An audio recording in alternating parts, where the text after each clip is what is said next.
Welcome, students. Today's lesson is I can use mentor text to improve my writing. So a mentor text is a text or reading that we can use to help us learn how to be better readers and writers. It's like a guide, a teacher text. So as my mentor text today, I'm going to be using chapter 26 of Despereaux.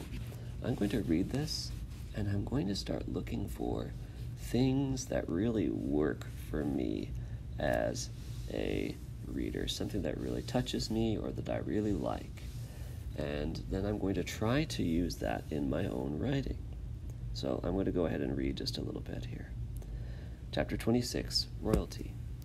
When Mig turned 7 years old, there was no cake, no celebration, no singing, no present, no acknowledgement of her birthday at all, other than Mig saying, "Uncle, today I am 7 years old." And Uncle saying in return, "Did I ask ye how old you were today? Get out of my face before I give ye a good clout to the ear." A few hours after receiving her birthday clout to the ear, Mig was out in the field with Uncle's sheep when she saw something glittering and glowing on the horizon. She thought for a moment that it was the sun, but she turned and saw that the sun was in the west, where it should be, sinking to join the earth. This thing that shone so brightly was something else. Mig stood in the field and shaded her eyes with her left hand, and watched the brilliant light draw closer and closer and closer until it revealed itself to be King Philip and his Queen Rosemary and their daughter, the young Princess P. The royal family was surrounded by knights in shining armor and horses in shining armor, and atop each member of the royal family's head there was a golden crown, and they were all, the king and the queen and the princess, dressed in robes decorated with jewels and sequins that glittered and glowed and captured the light of the setting sun and reflected it back. So, even before I get to the end of my text here, I'm noticing a couple things that really work for me. Right at the start of the text, I'm noticing there was no cake, no celebration, no singing, no present, no acknowledgement of a birthday at all. And all those no's repeated really just like it works for me. It says nothing, nothing, nothing. Mig is getting nothing. So that repetition really says, it really makes it feel forceful. So I'm wondering if maybe I could use repetition in my story some way to really drive home something important for our story. So something else that I might want to try. Let's take a look down here a little further. I really love the description in this passage. The royal family was surrounded by knights in shining armor and horses in shining armor. At the top each member of the royal family's head there was a golden crown, and they were all, the king and the queen and the princess, dressed in robes decorated with jewels and sequins that glittered and glowed and captured the light of the setting sun and reflected it back. And as I read that, I'm just really I really see that shininess, the glowing. I keep hearing these words about light coming off of these people's clothes and armor. So I think another thing that would be fun to try is to put a really beautiful list of descriptions of something in part of the text that I really wanted to emphasize. So on our assignment page today is this checklist that we're going to be using, and we just did step 1, select part of the story that works for you, and step 2 is name specifically what the author did on the page. So I'm going to say that our names were we had repetition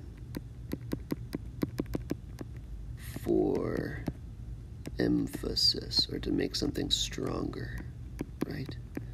So that repetition of those words for glowing and sparkling and shining, or the repetition over and over of that word no, no cake, no ice cream, no presents, no party. So repeating things for emphasis or to give you a stronger sense. I think that's what we're going to be doing here. And then we need to suppose why the author did that particular thing. So why did they repeat?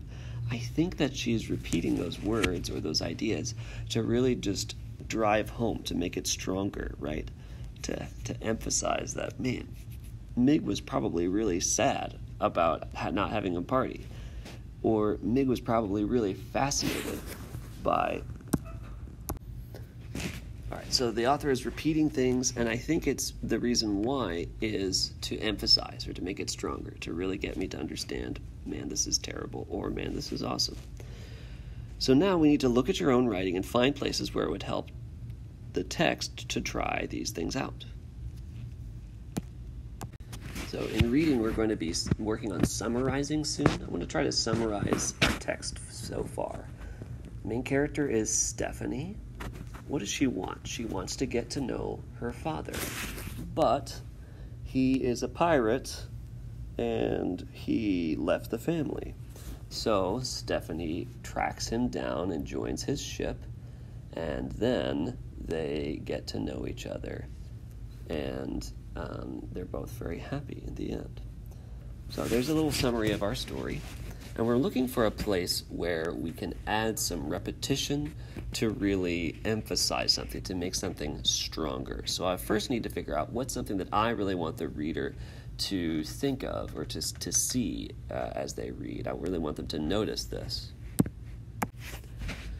So I'm noticing in the middle of my text, I have this scene where Stephanie is learning to be a pirate, and the really big kind of dramatic thing happens to her that I would love the reader to kind of get into, which is that her leg gets crushed and it has to be cut off. So I'm going to try to think of a way that I can add some repetition into this section.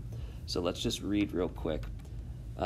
Stephanie was trying to help them steer the ship when, bam, a big container crushed Stephanie's leg. So how can I add some repetition here?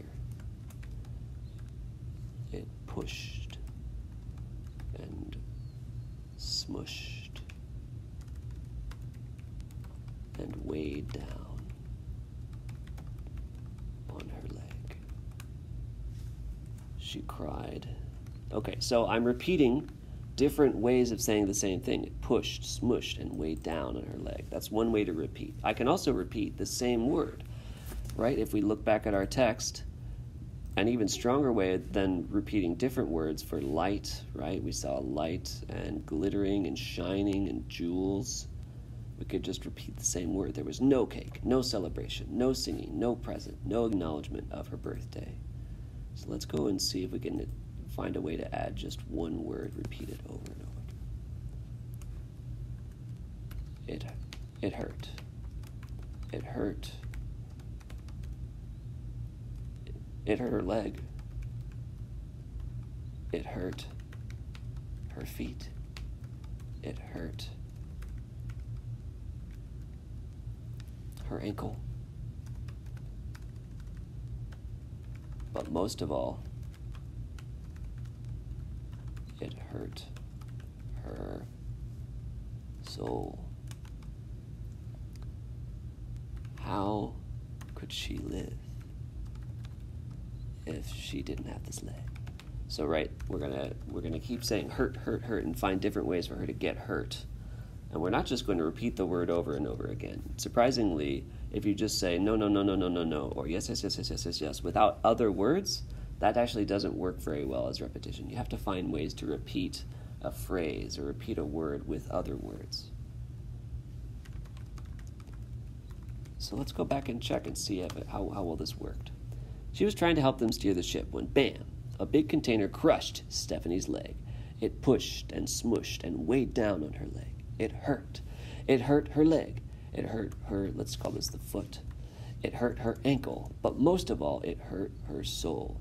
How could she live if she didn't have this leg? Now notice, if we take that out, how much weaker this scene is.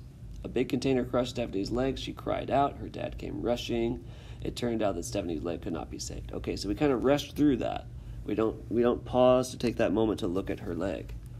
So I want you to try out this checklist today. Your first step is to go to the exit ticket Here it is. It's called Write with Help from a Mentor Text. You have 3 questions. I want you to listen to the texts that I give you and choose one that you'd like to borrow something from. Salvador Later Early is a text you haven't heard before, but I think is really beautiful. You can read it or listen to it read aloud. You can go back to Prudy's problem and how she solved it, or you can use the text that I used today, which is Tale of Despereaux, chapters 26 and 27. And there's a text version and a read aloud for you there as well. I want you to pick a text. Tell me in your exit ticket, I'm going to use Salvador Later Early, Prudy's Problem, or Despereaux. And then I want you to write in your exit ticket, what did you like about it? What worked for you? And then I want you to write, how are you going to try to do the same thing in your story? So before you come back to me for your check-in, I want you to have thought about how this is going into your story, okay? I will see you, if you're in my class, on the Zoom, and you'll see Ms. Reinheimer if you're in my class, and if you're in her class. And if you are not able to get this done by 11 today when we have skills time, then go ahead and do the exit ticket and then get started on your writing, and we'll check in another day.